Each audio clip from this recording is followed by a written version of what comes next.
Hello, for those of you who don't know me, my name is Seth Wilder and I'm doing ophthalmology this year in ISM.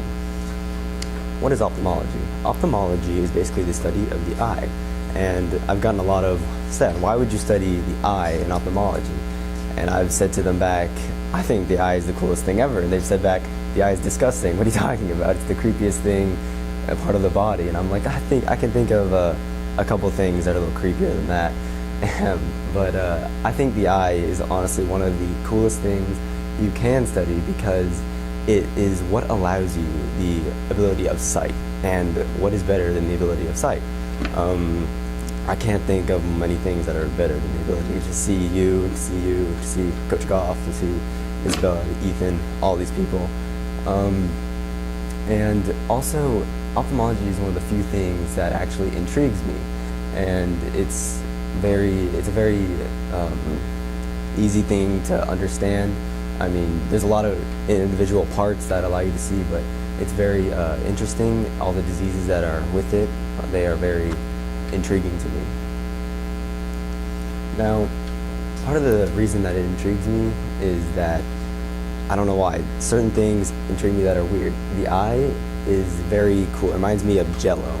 And I don't know why it just reminds me of Jello, but it just does. And a quote from Steve Jobs says, "Your work is going to fill a large part of your life, and the only way to truly be satisfied is to do what you believe is great work. And the only way to do great work is to love what you do. If you haven't found it yet, keep looking. Don't settle, as with all matters of the heart, you'll know when you find it." Now, this quote is very meaningful because when I was a little kid and up until now, I have wanted to be so many different things. I wanted to be, when I was a little boy, I wanted to be a police officer, then a fireman, and then, like most little boys, just the regular little jobs. But then I became older and I wanted to be a lawyer, and then a medical lawyer, and then a patent attorney, and I just didn't know what I was doing, and I couldn't find the drive that compelled me to research. And then I decided to do ISM, and I was like, okay. And part of the reason why I did ISM was because one of my family members, they actually had an eye disorder, and I went in with them for a checkup. And when I went in, the doctor was so surprised to see a kid in there that he showed me everything that he was doing, and it was an up-close view. And that doctor I actually ended up interviewing later on. And when he showed me everything, I became very interested in it, and it intrigued me. And that's why it's just the first thing that has interested me. And I know no matter what, with this quote, I know no matter what I do, if it's not ophthalmology, I'll find something else that'll intrigue me. Good traits to have for an ophthalmologist. There's not a lot of blood in ophthalmology, and that's what makes it very good, but you do have to have a tolerance for blood. If you see the incision right there, that's not an incision, but it's a marking, and that's where they're actually going to cut, and they're going to fix the eyelid that's drooping right there. And you have to, when you go in, you have to be able to cut, and you have to be able to keep cutting even when the blood is going to drip down. It's going to keep dripping down as you cut. And it's kind of grotesque, but it's not as grotesque as something as heart surgery, which is I just know I could not do heart surgery. You have to be very coordinated with your hands. You have to be able to keep cutting even though the blood may be a little slippery on the eye. You have to be able to cut on the marks, and you might not be able to see the marks, but you have to know where those marks are. Because if you cut maybe just a little bit up or a little bit down, you could probably permanently blind someone. And you just have to be able to cut very nice. Also, you have to be very good under pressure. Again, you might be blinding someone. And you also have to be able to be very thorough. And by thorough, you have to be very quick. And because if you're not quick when you're doing the eye surgeries, most eye surgeries take about 15 minutes to do. If it's eyelid surgery, retina surgery may take like 30 to an hour. But if you're not thorough and quick, you probably will not have a lot of patience. And the amount of patience you have is actually contributed to the amount of money you're going to make. So if you're not going to be quick about your surgery, but if you're not going to be thorough, you're not going to have a lot of patience, and it's not going to be very good for you.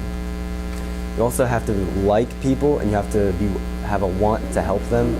And without the want to help them, then you're just doing it for the money, and you're not gonna be very happy in this field. And obviously you're gonna need medical knowledge, but what's different about this, you have to stay focused throughout your medical studies. And if you don't have straight A's, and if you don't do things that stand out, like in most fields, you have to make yourself stand out.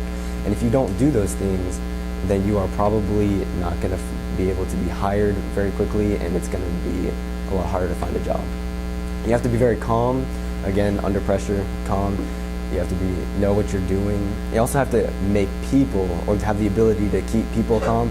People might go into the surgery and they're like, oh, they're freaking out. You can't just be like, oh, don't worry, it'll be fine. You have to actually go in like most surgeons. You have to be able to be like, ma'am, don't worry, I've done this 100 times. It's going to be 101. I will do everything in my power to make sure you are okay. And you also have to stay informed. And what I mean by this is that you have to be able to research on the disorders that you're treating. If there's a new treatment out or a new study out, you should probably bet that the patient is going to know about it, and they're going to be wanting to know more about it, and they're going to go to you and they're going to say, hey, what's this about? And you're going to say, oh, and if you say, I don't know, then they're going to think you're not a very good ophthalmologist. And so you have to be up to date on your patients and what their diseases are. So I only have had 3 interviews so far, but that's okay because everyone works at their own pace. And I mean, I'm scheduling my interviews for my last 2. And so my first interview was actually not even with an ophthalmologist. It was with a pediatric surgeon. And my dad actually knows this surgeon from college. And my dad told me, hey, keep your options open. You want to broaden your horizons a little bit, and you want to be, so you know that what you want is actually what you want.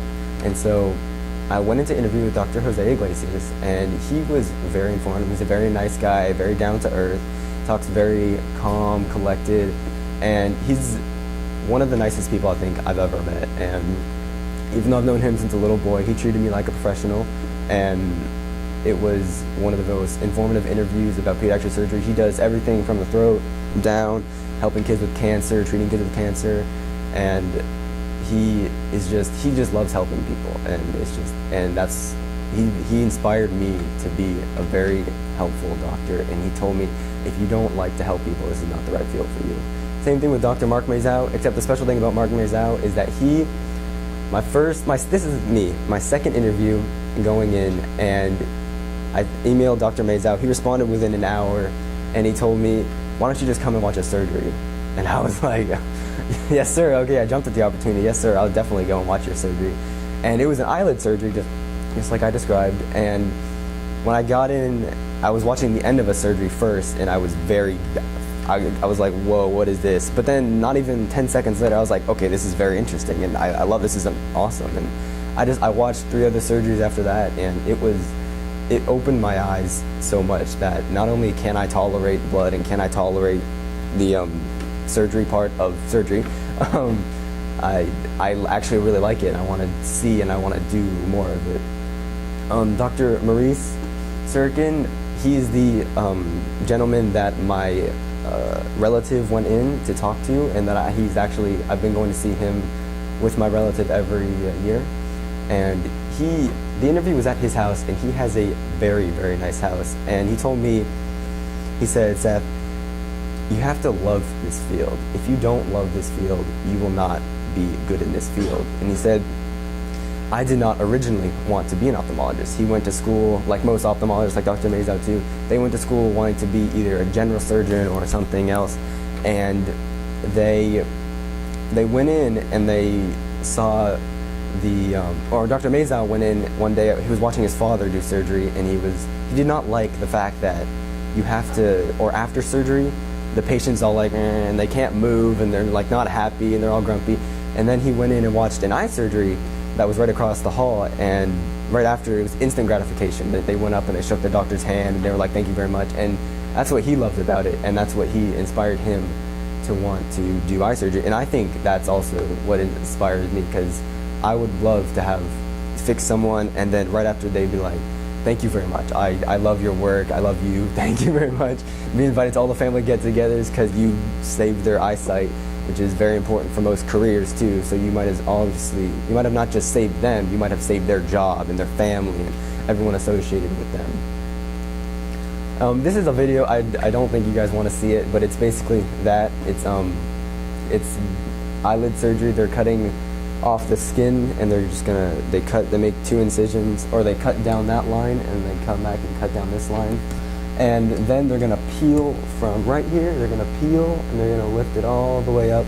And it's probably not for some of you, but I mean, it's very interesting. You can look it up. It's first thing on YouTube. I thought it was very cool, and it's kind of an example of what I got to see as a when I was in the surgery room with Dr. Mazo. So most of my research is from just me being very curious about the field, and some of it is from just the interviews I conducted and some of the things that the people have said to me. They've given me little tidbits of certain disorders, and I've gone, oh, okay, and I've gone and researched most of it. Also, sometimes I know a little bit about the disorders, like eye floaters is what my relative had. They had to actually go in for eye floaters, which is basically a part of your membrane coming apart, and it's just floating around behind your eye. And when it comes in into view with your retina, it kind of blocks it, but it's not a big deal. It just kind of blocks it, and you just have to like blink a little bit, and it'll go away. And it's nothing serious unless you start seeing flashes. Then it's pretty serious. But I've learned a lot of things, and one thing, or a couple things that I've learned that are very important. There's not a lot of cures for this field. You can go in, you can have surgery, but the surgeries lead to other complications which you're going to have other surgery for. And I think that leaves a lot of room for me to just come in and think about what's going on in this field and what I can do to improve the already good cures, but make them better. There's room for creative improvement. Also, but all of my interviewees, they said, keep your eyes open, do as much as possible, research as much as possible. They told me to don't set your eyes on a major, don't just make sure to don't stay focused on one, look at all of them. Also, do as much as possible, do as many academic curricular activities as possible. Anything that'll make you stand out is good. So, thank you very much.